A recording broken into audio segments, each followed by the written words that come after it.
Hello friends, నమస్తే. తెలంగాణ ప్రభుత్వం కీలక నిర్ణయం. నిరుద్యోగులకు శుభవార్త. తెలంగాణ రాష్ట్రంలోని పేద వర్గాల్లోని నిరుద్యోగులకు ఉపాధి అవకాశాలు కల్పించేందుకు సీఎం రేవంత్ రెడ్డి సారథ్యంలోని కాంగ్రెస్ ప్రభుత్వం అనేక చర్యలు తీసుకుంటుంది. ఇందులో భాగంగా పలు పథకాలను అమలు చేస్తుంది. తాజాగా రేవంత్ సర్కార్ మరో కీలక నిర్ణయం తీసుకుంది.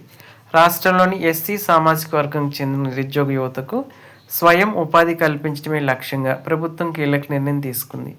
ఎస్సీ కార్పొరేషన్ ద్వారా 90-70% సబ్సిడీతో 2-3 వీలర్ ఎలక్ట్రిక్ వాహనాలు పంపిణీ చేయబోతుంది. రాష్ట్ర వ్యాప్తంగా 7,500 వాహనాలు పంపిణీ చేయాలని, ఆగస్టు 15వ తేదీ వరకు ఈ ప్రక్రియ పూర్తి చేయాలని ప్రభుత్వం అధికారులను ఆదేశించినట్లు తెలుస్తుంది.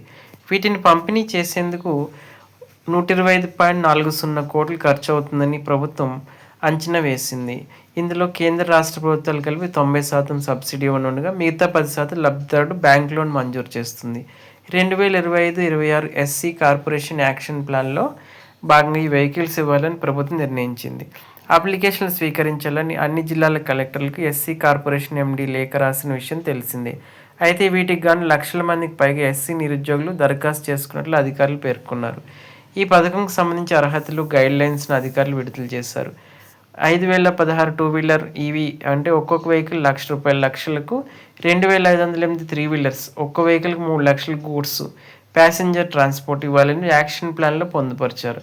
లక్షలోపు ఉన్న టూ వీలర్కు 90% సబ్సిడీ, 10% బ్యాంకులో లభిస్తుంది. 4 లక్షలలోపు ఉన్న త్రీ వీలర్కు 70% సబ్సిడీ, 30% బ్యాంకులో ఇవ్వనున్నారు. కాబట్టి ఈ అవకాశాన్ని వినియోగించుకోండి.